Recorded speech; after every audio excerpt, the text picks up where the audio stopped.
Fala pessoal, tudo bem? Meu nome é Ex Pereira, sou especialista em SQL Server, ou seja, nos últimos anos eu tenho atuado com SQL Server On-Premise, em Cloud, basicamente. Esse é o segundo vídeo de uma trilha que tem o tema Tudo o que você precisa saber para resolver uma lentidão, tá? Então, antes de eu começar a apresentar novos conceitos para vocês, eu recomendo que você leia a parte 1, onde lá na parte 1 a gente falou sobre statement, sobre batch, sobre alguns comportamentos específicos nesses conceitos que muitas vezes dá confusão quando você está iniciando na área ou até mesmo depois de muitos anos.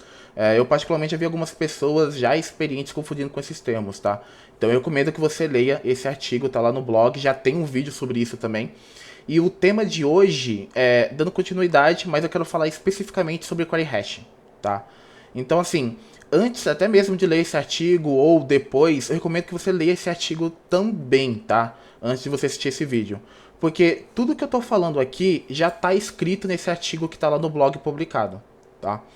Então, vamos falar sobre o tão querido ou talvez tão falado Query Hash, tá? O intuito aqui é eu explicar como, o que é e como o Query Hash pode te ajudar em alguma análise, seja principalmente de lentidão ou até outras análises dentro de um banco de dados. Antes de eu simplesmente falar que o Query Hash é isso, ele te ajuda para aquilo, ou simplesmente ir embora, eu gosto, até uma coisa que eu tinha muita dificuldade quando eu iniciei na área, era ouvir um termo, mas não entender de onde que ele surgiu, tá? Ou qual a história, ou por que que isso é importante. Então aqui no blog, antes de eu simplesmente falar a definição do Query Hash, que se a gente jogar no Google, por exemplo, vai ter dezenas de definições parecidas ou outras não, eu começo a apresentar para vocês basicamente a fase 1 e fase 2 do processo de compilação de um plano de execução. Por que que eu faço isso? Para mostrar que o SQL Server ele utiliza esse Query Hash internamente, muitas vezes para fazer verificações no contexto de plano de execução, e o porquê que nós não podemos reutilizar algo que o SQL Server já utiliza para o nosso benefício, tá? Então, antes de eu destacar isso, no início do artigo eu recomendo que seja lido 2 livros, caso se queira aprofundar nesse processo de compilação de um plano de execução. Ambos livros são gratuitos, tá? Um é do Grant Fisher aqui e o outro do Fabiano Amorim, quando você quer estudar um pouco mais sobre operadores de um plano de execução.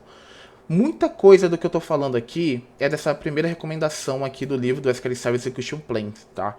Então, assim, muitos conceitos estão aqui, outros relacionados com a experiência que eu tenho com o SQL Server. Eu recomendo. Quer aprofundar no assunto? Lê os livros, tá? E pratique sempre, né? Não é só a leitura que vai fazer com que você cresça profissionalmente, mas sim a prática, ok? Então, aqui logo no início do artigo, eu apresento essa imagem aqui para vocês, que o processo de compilação de um plano de execução, ele é um processo relativamente complexo, digamos assim, tá?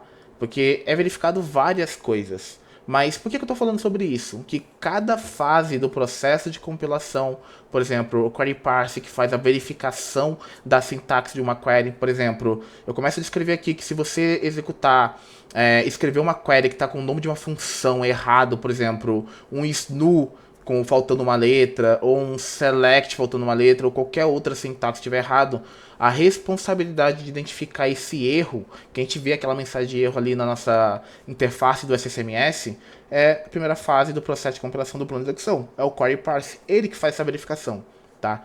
Obviamente, essa fase, ela tem uma saída que vai ser passada para a próxima. Vocês sempre vão notar que vai ter uma saída. E, basicamente, eu quero falar sobre a primeira fase e a segunda fase, tá? Por que eu quero falar especificamente sobre essas 2 fases e não o processo inteiro?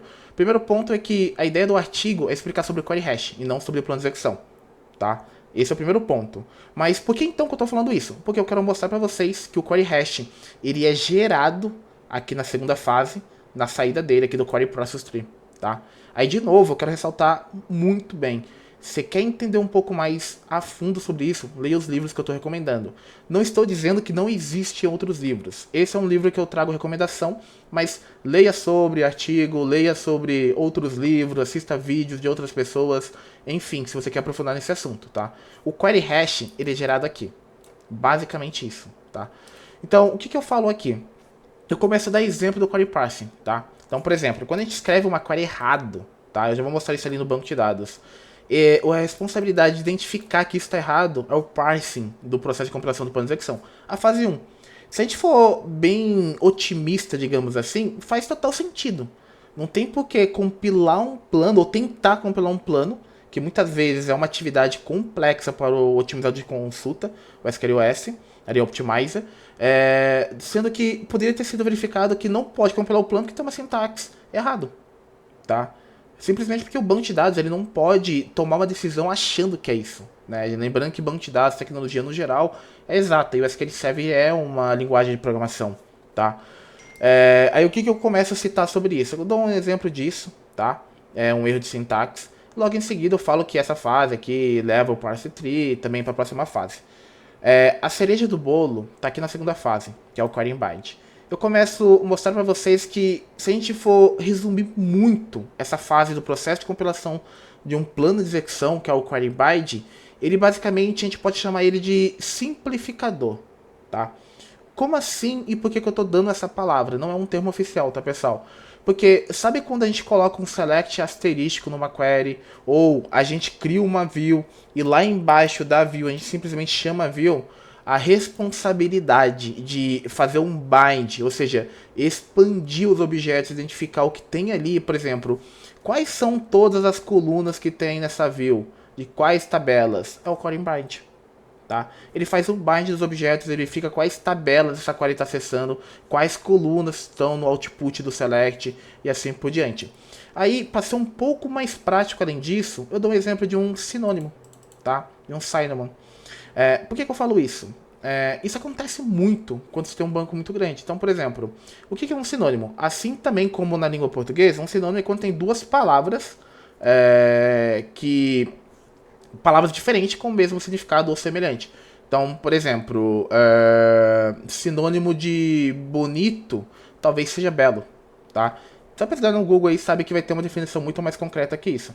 E um sinônimo no banco de dados é algo muito próximo, é quando eu quero referenciar uma palavra, mas apontar para outra.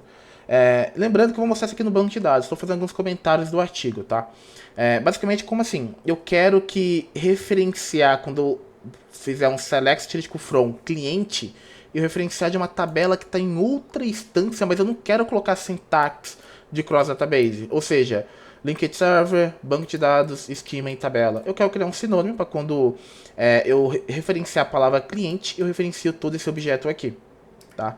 Aqui é um outro exemplo de que quem faz esse bind nesse processo é a segunda fase do processo de compilação de plano de execução, tá? Resumindo o que foi falado, toda vez que você executa uma query de forma muito básica num banco de dados, o SQL Server tem que compilar um plano de execução. Pensa que o plano de execução é como se fosse as etapas que o otimizador, ou seja, o banco de dados, precisa fazer ou executar para trazer o retorno que você está escrevendo para ele. Porque eu gosto de pensar que quando você escreve uma query para o banco de dados, você basicamente está fazendo uma pergunta, tá? Ou você está fazendo uma requisição, para ficar mais simples. Então, por exemplo, eu quero trazer o nome de todos os clientes da tabela cliente, tá? Então, o SQL Server tem que decidir o que ele precisa fazer para poder trazer os dados que você está fazendo uma requisição para ele, ou a uma pergunta, tá? Lembrando que o banco de dados ele é feito para armazenar informações como dados através de colunas e tabelas, tá? Basicamente isso. Aí eu mostro que quem é a função disso, dou alguns exemplos aqui, e por fim eu falo sobre a cereja do bolo, que é o query hash. Aqui nessa segunda fase, do retorno dele, aqui que ele traz, que é o query process tree, ele gera um hash. É aqui que é gerado o hash, é o query hash. É aqui, ou seja, eu estou falando tudo sobre a fase 1 do plano de execução, sobre plano de execução, fase 1, fase 2, só para falar sobre o query hash. Ou seja, eu quero dizer que o query hash ele é gerado internamente pelo SQL Server no processo de compilação de um plano de execução na fase 2, tá? Basicamente isso. Por que eu estou fazendo isso? Para não ficar vago. Ó, pessoal, o query hash é isso, faz isso, acabou. Fica vago. Acaba se decorando o conceito, mas não sabe como utilizar, para que utilizar. Ainda mais sobre o query hash, que ele é muito útil para tudo no banco de dados, quando você quer rastrear uma query, fazer agregações. Agora, partindo para o banco de dados, tá? Aqui é o exemplo da view que eu dei, que é o SQL Server responsável de fazer um bind ali na fase 2, tá? Basicamente, o que eu estou fazendo? Eu estou pegando uma instrução simples, fazendo um join entre pedido e cliente, e estou colocando dentro de uma view. Tenta pensar que uma view é uma visualização, ou seja, toda vez que eu remeter essa palavra VW total pedidos cliente, debaixo do pano vai ser executada essa query. E quem vai saber o que é executado debaixo do pano é a segunda fase do processo de compilação. Porque o SQL Server vai fazer um bind, vai explorar e vai simplificar essa query. Falar, olha, essa view aqui, basicamente, na verdade, é um acesso, um join entre pedido e cliente. E depois ele faz um group by. E assim, tananã, tananã, tá bom? Ou seja, quando eu executo essa query, basicamente, eu executo a view aqui, eu criei a view e estou executando a view novamente. Basicamente, o SQL Server no processo de compilação de um plano de execução, ele vai ter que fazer um bind. É aqui que ele vai detalhar o caminho que ele precisa fazer para poder colocar isso em prática. Então, por exemplo, no bind, o SQL Server vai saber, olha, eu tenho que acessar a tabela pedido, olha, eu tenho que acessar a tabela cliente, olha, e assim por diante. Vai gerar uma saída, passar para a terceira fase, que é a otimização. Ele vai tentar compilar o melhor plano no menor tempo possível, até sim que ele chega no Query Executor e executa a query. Ou seja, fazendo uma brincadeira aqui, executar uma query no banco de dados, por mais simples que seja, debaixo dos panos que o SQL Server tem que fazer, é muito mais coisa que a gente vem a pensar, tá bom? Outro exemplo que eu comentei é o sinônimo. Então, o que eu estou fazendo? Aqui eu estou conectado numa outra instância do SQL Server minha, SQL Inst 1, tá? SQL Server 2022 Inst 1. E eu quero, por exemplo, conectar no meu SQL Server 2022 na tabela cliente que eu tenho aqui no DB Clientes, no banco de dados que a gente está utilizando aqui para tomar como exemplo os artigos que a gente está escrevendo, tá? Então, o que eu estou fazendo? Eu vou entrar dentro do banco de dados, eu vou recriar ele, tá? Ou seja, eu estou criando um banco de dados sem nenhum tipo de tabela. Então, se eu executar aqui, basicamente, o select nome cliente, eu espero ver um erro. Ou seja, quem que sinaliza esse erro, tá? Basicamente é no processo de compilação de execução, quando ele vai fazer o bind, saber quais tabelas, se a tabela existe, por aí vai, ele vê que não existe, acabou, tá bom? Ou seja, o que eu quero fazer? Que toda vez que eu referenciar a palavra cliente, tá? Eu quero, na verdade, referenciar a tabela cliente que está em outra instância. Eu utilizo um linked server. O que é um linked server, resumidamente? Eu tenho uma instância chamada 01 e tem uma instância chamada 02, ok? Essas duas instâncias, elas não se comunicam, por mais que esteja no mesmo servidor, ou em outro servidor, independente.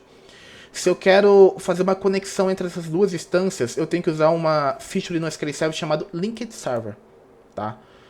Pense que o Linked Server é como se fosse uma ponte entre essas duas instâncias. É ele que vai permitir a conexão. Então, por exemplo, se eu quisesse acessar a tabela cliente, eu poderia simplesmente vir aqui, lá da instância, da outra instância, lembrando que eu estou em outra instância, pessoal. Eu vou ter que digitar um select utility from. Eu tenho que passar, obviamente, o linked server, o FQDN, né? Ou seja, o nome completo, o linked server, o banco de dados, o esquema e a tabela, tá? Se eu executar essa query, ela vai funcionar. Ah, eu quero somente trazer o nome. Ok. Tá? Aqui eu estou colocando de forma explícita, tá? Então vai funcionar. Mas, por exemplo, imagina um cenário que você não quer ficar colocando, por exemplo, esse FQDN aqui. Ou seja, o comando inteiro. Você precisa simplificar isso. Por exemplo, criar um sinônimo. Em alguns cenários, em algumas empresas, isso é bem comum, você criar um sinônimo, tá? Então, ou seja, eu estou criando um sinônimo aqui, que basicamente, toda vez que eu referenciar a palavra cliente, implicitamente, o SQL Server vai saber que isso aqui está vindo de um linked server, de outra instância SQL Server. E é isso. E quem faz isso, tá? Dessa simplificação de fazer um bind aqui, é a segunda fase, que basicamente é o query bind, tá bom? Aqui é um outro exemplo bem clássico. O intuito não é falar sobre esse nome, mas esse nome é bem simples. É quando eu quero pegar uma palavra, é como se fosse um apelido. Eu quero dar um apelido para uma tabela. Aqui eu estou usando um exemplo muito mais prático, que é de outra instância. Mas, por exemplo, eu posso dar um apelido para o cliente e chamar de CLI. Vamos supor que é para os mais íntimos. Vou chamar só CLI. Ok. Quando eu criar um sinônimo para a tabela cliente de algum lugar, eu vou simplesmente, se eu colocar CLI, vai identificar que isso está apontando para outro lugar. Tá? Basicamente isso. Então aqui são dois exemplos muito simples de quem faz ali a simplificação dessas queries, tá? A primeira fase, ela é muito simples, que nem eu mostrei no artigo. Ela basicamente é identificar erros de sintaxe. Por exemplo, quem nunca escreveu um from com 2M, um from senhor? Ou seja, quando essa query dá erro, esse aqui é um erro de sintaxe. Quem dá esse erro aqui basicamente é a fase 1, ok? Basicamente. Aí depois cria ali uma saída, passa para a segunda fase, faz algumas verificações, até que a gente chega onde eu quero chegar, tá? O query hash ele é gerado na segunda fase, que nem eu mencionei agora há pouco. E ele basicamente ele tem o intuito de identificar queries iguais com literais diferentes. Isso aqui está na definição, na documentação da Microsoft quando a gente pesquisa por alguma DMV, tá? Como assim? Por exemplo, se eu pesquisar uma DMV muito clássica, sysdm exec requests, vir na documentação da Microsoft, vou mudar isso aqui até para inglês.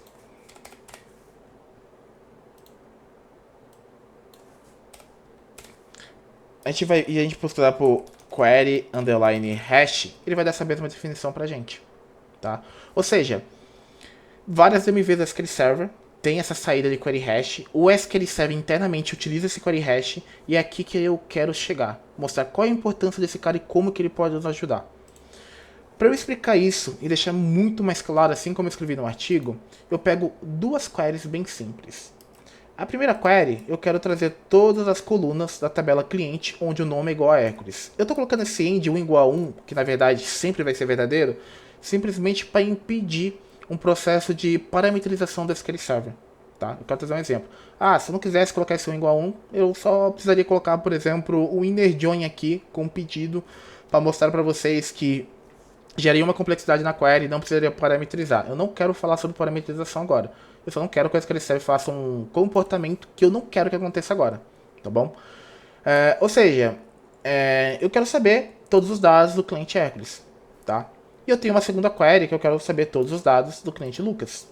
Se a gente olhar essas duas queries, elas são iguais? Essa é a pergunta da chave de ouro. Talvez algumas pessoas vão falar que sim, talvez outras pessoas não, outros vão falar que é, mas o filtro, o predicado Hércules e Lucas são diferentes e assim por diante, tá? Uma coisa que eu queria deixar bem claro é que eu até enfatizo bastante isso no artigo, é que a resposta é sim e não. Se a gente olhar para a sintaxe da query, por exemplo, qual tabela está acessando, qual filtro está sendo aplicado, a query é a mesma. Mas se a gente for muito criterioso, assim como a SQL Server e comparar a query, o texto da query, você vai ver que a query é diferente. Porque por mais que a query é igual de acesso à tabela e de filtro, o filtro passado são diferentes. Tá? O nome desse filtro aqui, quando eu passo ele direto na query, ou seja, ele não está parametrizado com uma variável, @nome ou um parâmetro que seja, a gente fala que esse filtro aqui é hard-coded, tá? Para quem está familiarizado com programação sabe que vai ser essa definição. Por que eu estou enfatizando bastante isso? Porque quando eu passo um filtro direto para a query, o SQL Server considera que esse hard-coded, essa query é uma query ad hoc, tá? Ou seja, basicamente quando eu não tenho a parametrização, a ausência de parametrização. Qual que é o principal problema dessa query quando eu falo que eu estou passando o filtro direto na query? Basicamente é o processo de compilação e execução. Então, por exemplo, se eu executar essa query, ela vai trazer o dado do Hércules. Se eu executar a query de baixo, ela vai trazer o dado do Lucas. Ok. E se eu comparar os planos de execução, você vê que são iguais, tá? Basicamente, um scan na tabela cliente. Lembrando que eu executei essas duas queries duas vezes, tá? O que eu quero enfatizar? Eu executei essas queries, eu até executei junto, né? Ou seja, aqui foi um batch, depois eu executei cada uma diferente. Outros batch, tá? Um batch com uma statement e um batch com duas statements. Se você tem dúvida com isso, assista a parte 1. Eu vou consultar internamente no SQL Server, em cache, na memória, quais são os planos de execuções para essas queries que eu executei agora. Lembrando que antes de eu abrir ou falar sobre esse vídeo, aqui iniciar esse vídeo, eu reiniciei meu SQL Server, então eu sabia que não tinha nada em cache, tá? Olha que legal. Ele trouxe algumas coisas. Quando eu executei as queries junto, ele trouxe, mas o que eu quero mostrar aqui para vocês? Basicamente, eu quero mostrar essas duas queries aqui, ó. Primeiro ponto. Lembra que eu falei sobre o SQL Server considerar das queries que a gente passa com valores literais não parametrizados e considera que isso aqui é um ad hoc? Aqui já está a evidência. Em cache, o SQL Server reconhece que isso é ad hoc. O que acontece? Aqui está a query do Hércules, e aqui a query do Lucas, tá? Que eu procuro pelo Lucas. Por que eu estou mostrando essa saída para vocês? Eu estou mostrando que, por mais que eu executei uma query igual, com valores literais diferentes, o SQL Server, ele basicamente teve que criar um plano de execução novo para cada query. Então pensa o seguinte, se eu falei que um plano de execução é os caminhos que o SQL Server vai ter que seguir o passo a passo para trazer esses dados, por que ele não usou o mesmo plano para as duas queries? Sendo que muda é só o filtro. Tá?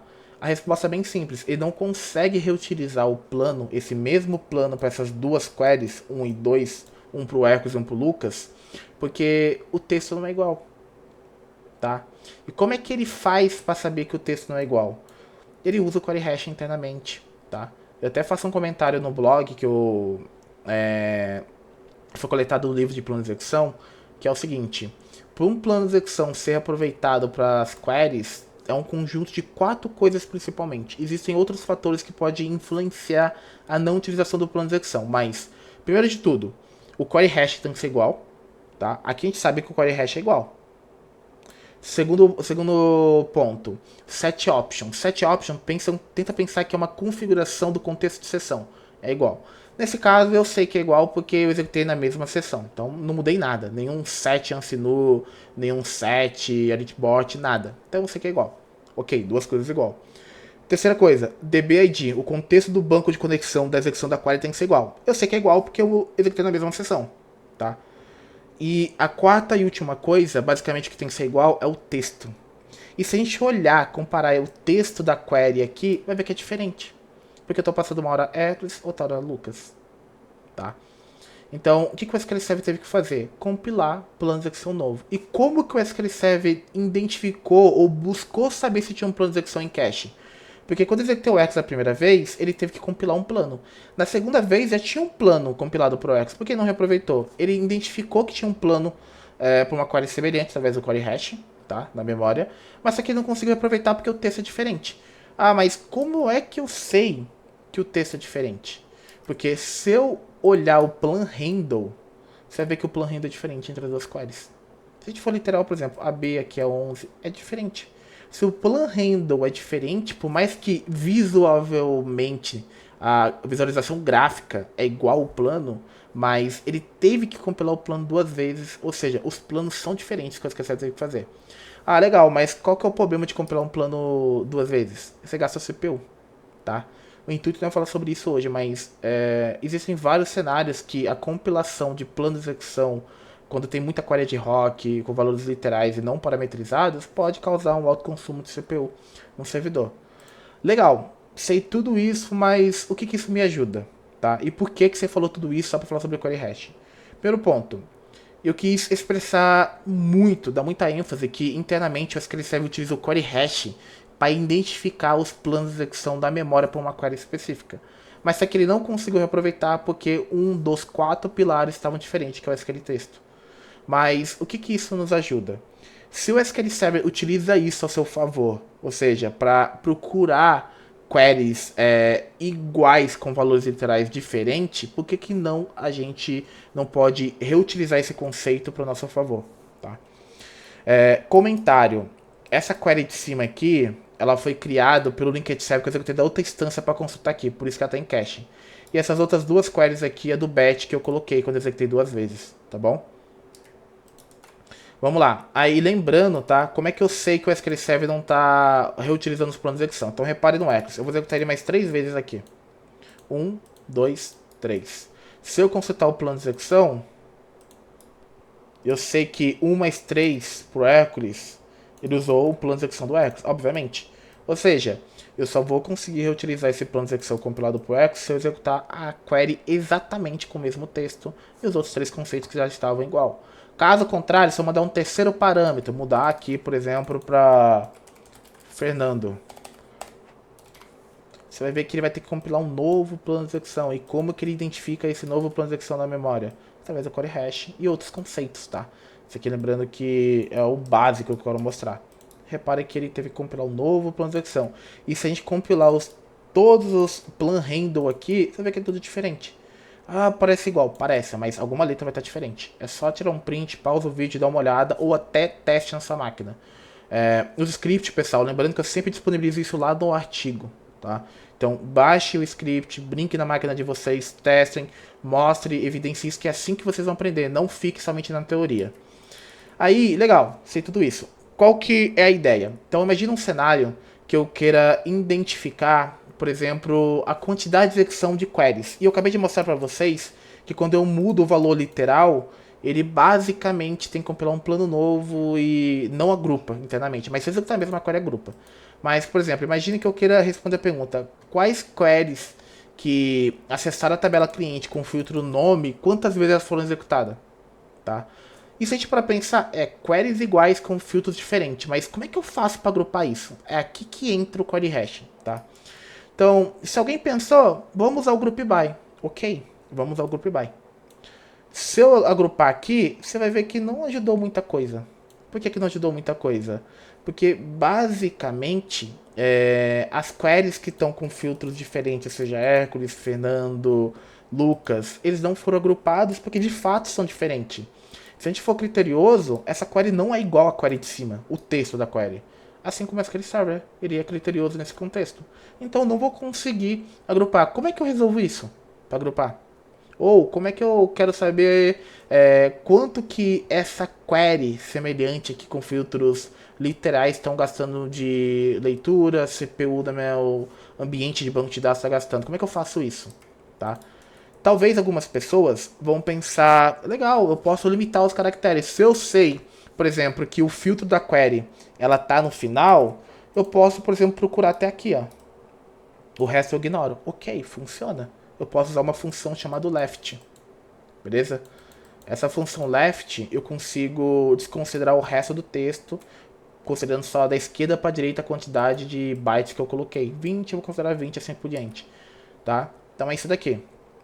Então, basicamente eu uso um left, nesse caso 40. Eu faço aqui procurando pelo mesmo texto para não ficar pegando coisa internamente do SQL Server. E agrupo por esse left 40. Ok, funcionou, tá? Por exemplo, repara aqui, ó, select cliente where nome, aqui já tá diferente, aqui deve estar mudando algum espaço, alguma coisa, por exemplo, aqui trouxe o igual, aqui deve ter um espaço diferente que eu executei, ó, aqui do começo, ó, tem um espaço. E aí, resolveu em parte o nosso problema, né? Porque, por exemplo, esse daqui que tinha um espaço a mais na query de cima, que eu devo ter executado lá, pegar um espacinho a mais, ele já não conseguiu concatenar com o de baixo, porque não é igual, um espaço a mais é diferente a query, tá? Além disso, pense num ambiente produtivo que vai ter centenas de queries sendo executado, com centenas de padrões, às vezes com uma coluna a mais, às vezes com uma coluna a menos, mas é a mesma query. Como é que eu trato tudo isso?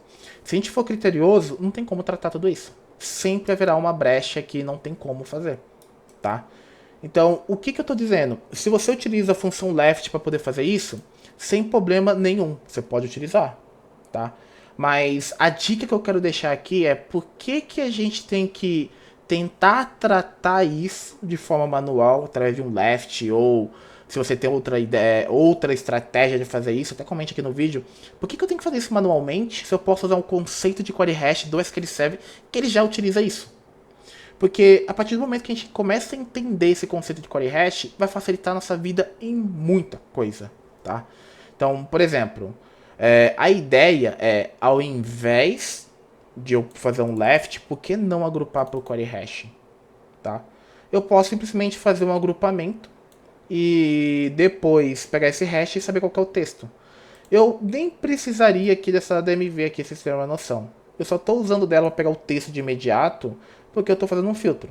Mas eu poderia fazer um agrupamento, aqui pegando as DMVs, e depois pegar o texto. Então, por exemplo, agora, se eu executar a query, você vai ver que esse query hash que é lá do cliente, vocês vão ver que basicamente ele agrupou, agora está 5. Ele não está mais 1 para o Hércules, 2 para o Lucas e assim por diante, tá?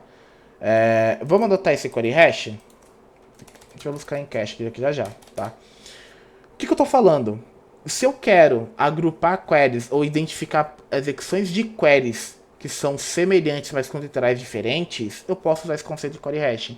E por que que isso é tão importante para a gente? As principais DMVs, por exemplo, eu vou abrir aqui uma execução e vou executar uma query, tá? Select asterisco from de uma DMV para pegar os objetos aqui, sysObjects, vou dar um alias para ela, chamar de A.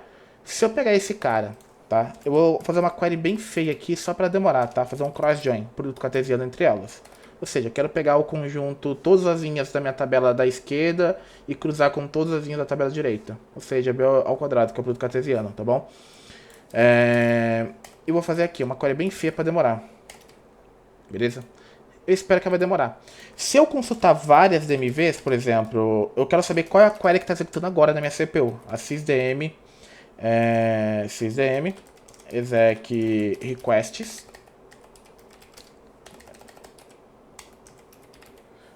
Eu consigo saber.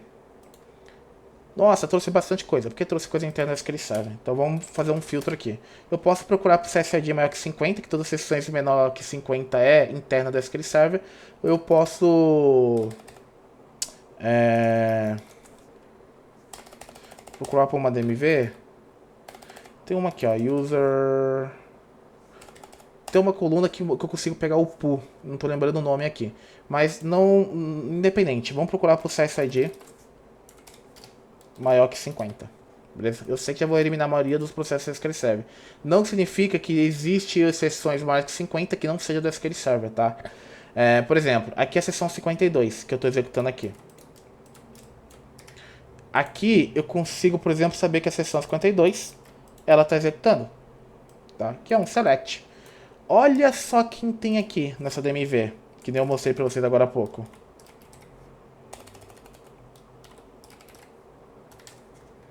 Eu tenho um query hash. Qual que é o query hash daquela query que eu acabei de criar, uma query feia, digamos assim? É esse query hash.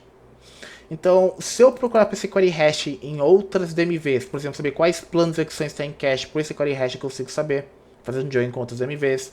Se eu quero fazer uma query para consultar em cache, quantas vezes essa query executou, quantos que ela gastou de CPU, quantos que ela leu de dados, de página, quantos de I/O que ela fez, eu consigo procurar por esse query hash. Ou seja, eu consigo reutilizar muito, tá? Muito esse conceito de query hash. Essa que é a ideia, tá? Comentário. Essa DMV, basicamente, ela mostra quais são as workthreads, as sessões que estão executando lá da minha CPU. Quando a gente executa uma SP RuizActive ou SP BlitzRu, elas acessam essa DMV aqui para saber. Até porque eu quero saber o que está executando no meu banco de dados agora, tá? Então, tirando esses processos de background que é do SQL Server, eu sei que o que está executando basicamente é a seção 52, que eu estou procurando, que eu acabei de executar a query, e a seção 93, que é a minha própria seção, tá? Porque para eu saber quem está executando, eu tenho que executar algo também. E, inclusive, é muito comum nas queries você colocar o where CSID diferente do CSID entre a função CSID para saber qual que é a seção que eu estou executando, que no caso é a 93, tá?